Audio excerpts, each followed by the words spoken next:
without extraordinary leadership. And maybe the thing that I have come to understand most is that whatever the thing is we think is going to save us is never going to save us. It's not about the thing. It's not about the new thing that's going to save us. It's about quality teaching and implementation of the thing.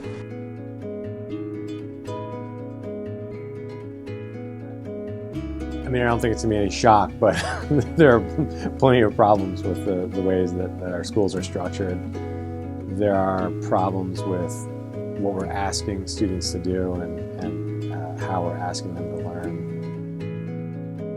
The world is changing, and I think they say that that's, the definition of intelligence is the ability to adapt. If kids don't see the connection to their lives, then they're not going to want to learn it and they're not going to be enthusiastic about it.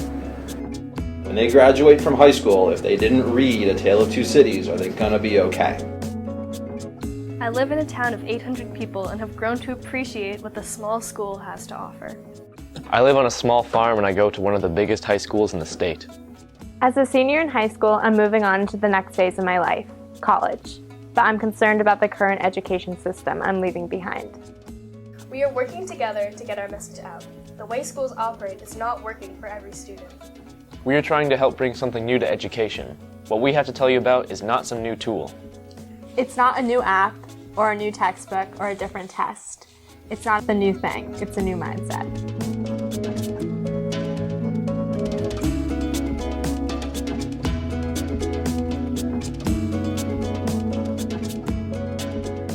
Education has not kept up with our changing world.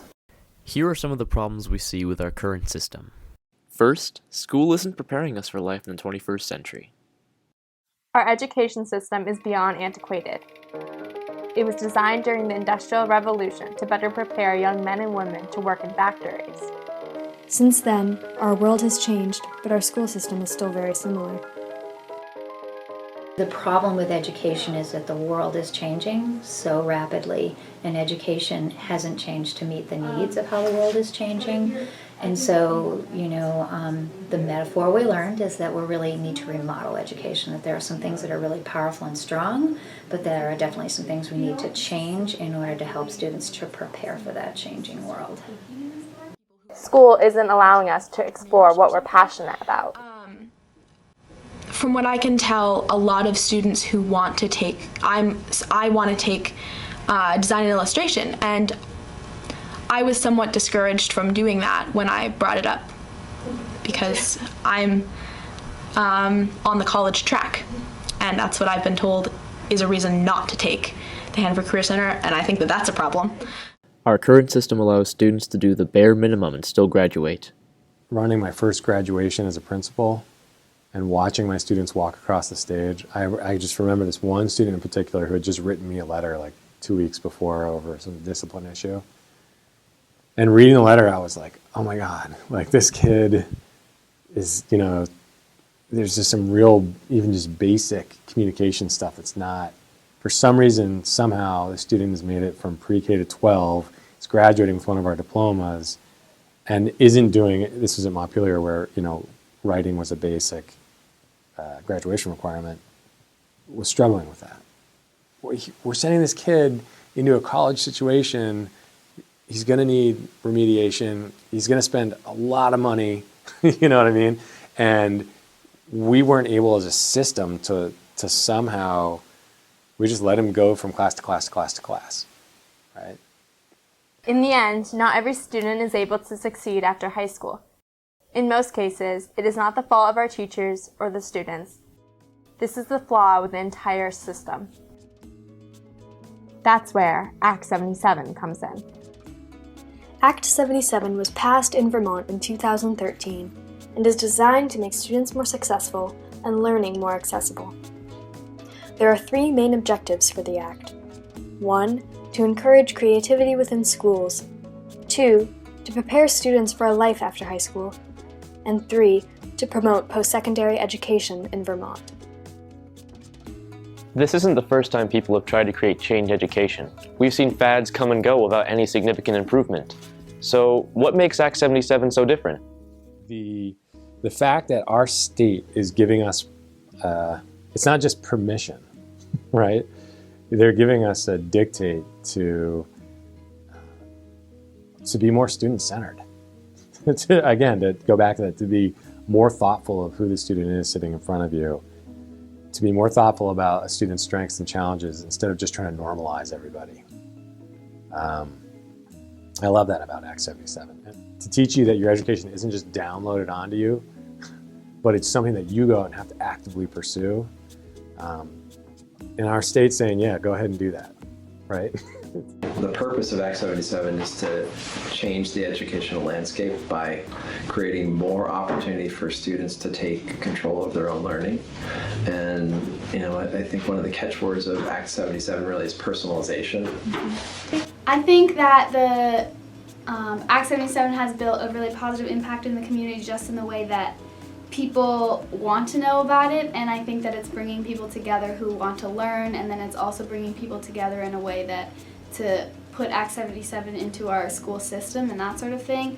And I think that one of the parts of Act 77 is to build stronger relationships between youths and adults, and I think that even just forming the legislation act and putting it into our system is already doing that, which is good.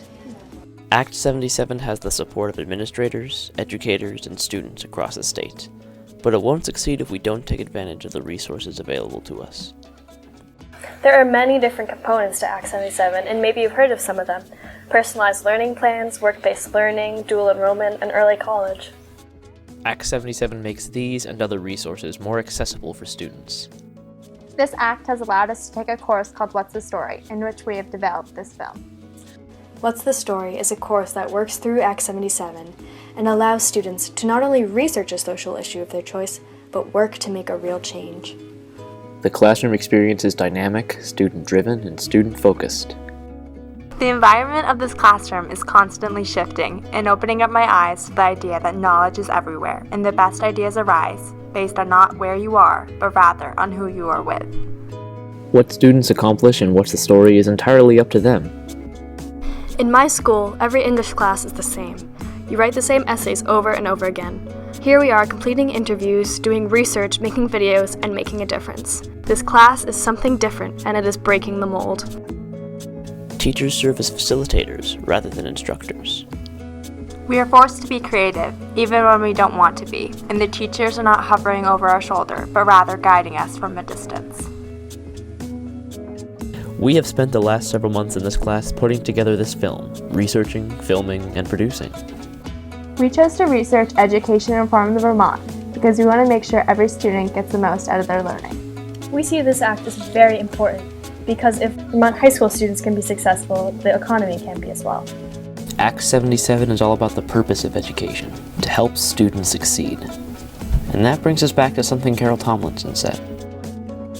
One thing is that in education, if we don't know where we're going, our chances of getting there are greatly diminished. That may not sound like a real brilliant statement, but I think we've suffered from that some recently. Now, just watching this video isn't going to be enough to make a difference in the classroom. And we don't want you to just say the words and go through the motions. Our goal in this project is to make every principal, teacher, and student ask themselves something. Where are we going? And, more importantly, where can you take us?